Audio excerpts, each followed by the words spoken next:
Hey, VOZ welcome to the second part of week 6 video. Today we're going to be delving into the part of your notebook where you're transitioning from looking at a memoir to start creating your own. And we'll expand on this more as the weeks progress until you are comfortable having a story that you know your own story and turning it into a memoir.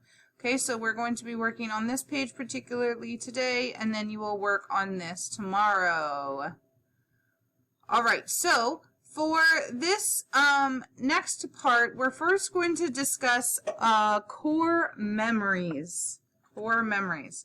So let's talk about what that means. I'll show you this quick clip from the movie Inside Out as sort of an introduction to core memories.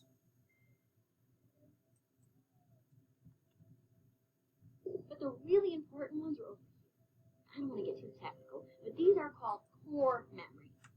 Each one came from a super important time in Riley's life. Like when she first scored a goal. It was so amazing.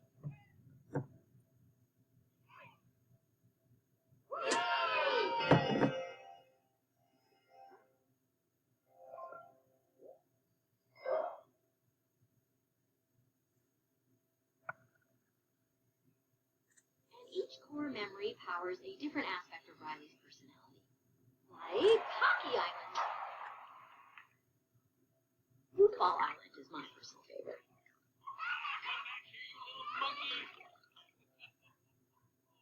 Yeah, ball is the best. Friendship Island is pretty good too. Oh, I love Honesty Island. And that's the truth. And of course, Family Island is amazing. The point is, the islands of personality are what make Riley, Riley.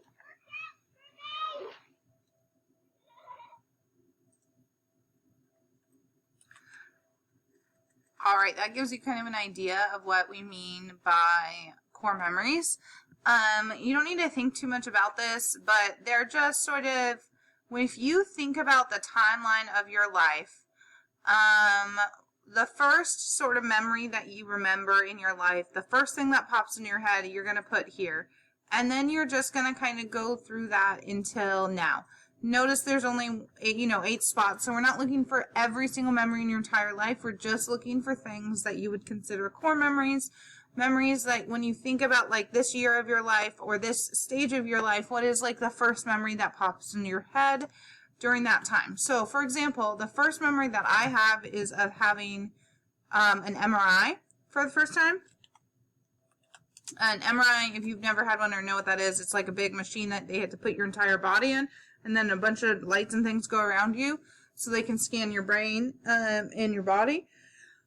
And I was really little when I had one, and it was kind of scary. So it's like one of my first memories is this MRI experience. And then like as I'm thinking, okay, that was early memory, 3 or 4. Do I have any kind of big memories after that? The next like big memory I can think of is when my sister taught me how to ride a bike.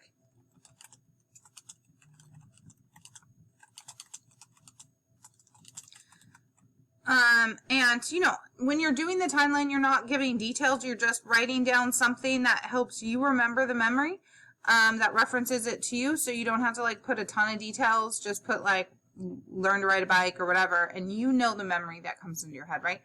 After that, the next like big memory that I can think of is when I got in trouble in 1st grade because I maybe hit a girl, but she was being really mean. In trouble in 1st grade. She was, I'm going to tell you the story so you don't just think that I'm going around smacking people.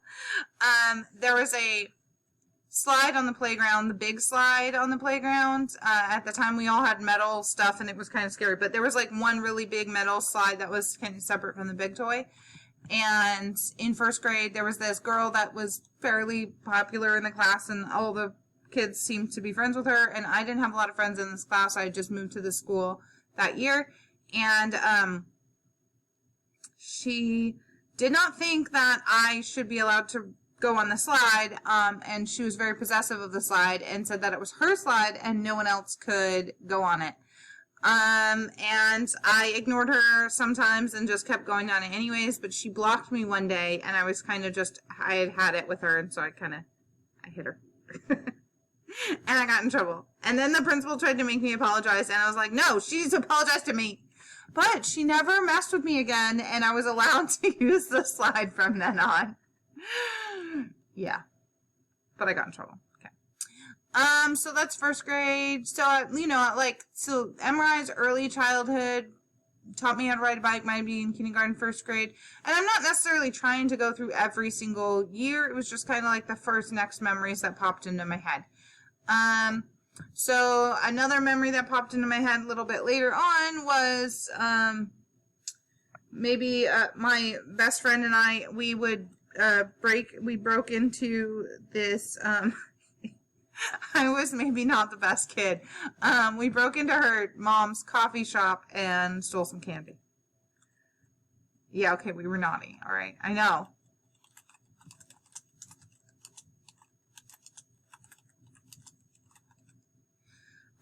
The next memory that pops into my head,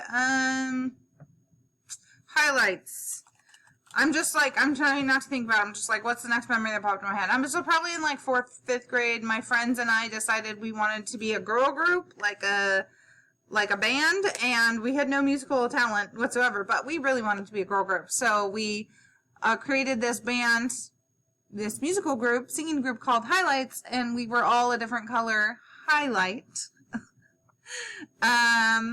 Like hot pink, orange, etc., yellow. I'm pretty sure I was orange.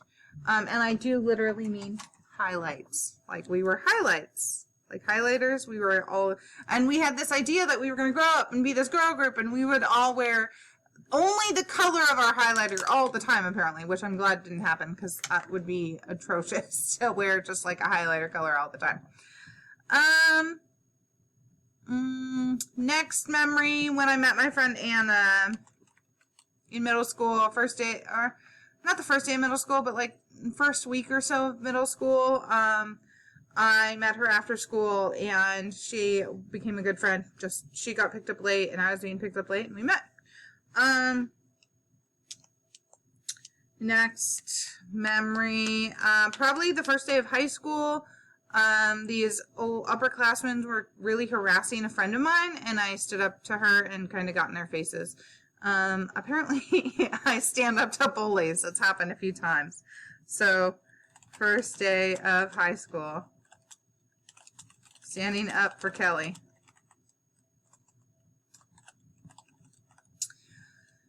And next memory. First of high school. Maybe I was in a play in high school. Next thing that popped into my head was being in a play. And we danced. We swing dancing. And I got to wear like this cool old-fashioned dress. And it was fun. So, any 8 memories, it's not really important which memories you put down, and I don't want you to think about it too hard. I just want you to be like, what's the first memory that popped in my head? Okay, what's the next one? What's the next one? What's the next one? What's the next one? What's the next one? It doesn't matter too much. Just put down a word or two or a phrase that reminds you of the memory, so that you can later maybe turn this into a memoir story. So on the ones that you maybe are thinking more about, just go ahead and like star it. Or if you remember your emotions or feelings next to them, you can just write certain like little words next to it that if they resonate with you. Like, I was really scared when I got in the MRI when we were swing dancing and I was on stage. I felt important. Like, I felt like I was a part of something, you know. So little things like that, because then what you're going to do now, tomorrow, so after today, you're going to fill that out. You're going to get all your timeline. Tomorrow, you're going to choose one of them and try to write a story. Now, I'm not giving you much direction. Next time, we're gonna plan the story a lot deeper. We might use that same memoir organization guide that you used to answer questions about American childhood. I'll have you answer the questions about a memory for yourself later on. But right now, I want you to just kind of, without thinking about it too much, this is your first attempt to just write that story, what happened at the beginning, middle, and end of that story. So today, you're just filling out the timeline. Okay, and maybe star ones and add some emotions and feelings to the ones that you really resonate with or you're thinking about a lot. And then tomorrow you're going to go here and you're just going to write that story. And I want you to have 3 paragraphs. One is the beginning of the story, one's the middle, one's the end. That's all you're doing for now. Try to include the story elements, but if you don't get them all in, that's okay. It's your first practice, right? So by including all the story elements, I mean like at the beginning, where were you? Setting, where were you, what time of day it was, who was around, setting, right? And who is there, you and what other people are there, characters, okay? Then second paragraph, what happened, what's the conflict, what's the issue, what's going on, and plot are the events, right? So that's plot, character, setting, and then at the end, last paragraph, it ends, what did you learn? That would be theme. Okay, so just try to include the 5 story elements, but we're not really going to be too serious about that this time. This is just your first practice. Okay, so you should already have read a memoir this week and answered questions about it. Now it's your turn to try to do your first one. Fill out the timeline, any core events, core memories that you have, things that you feel like were important to you or made you in some way. Or you don't know if it was important, but it was like a memory that popped in your head. That's fine. List it down and then choose one to write your story about tomorrow. All right. See you next week.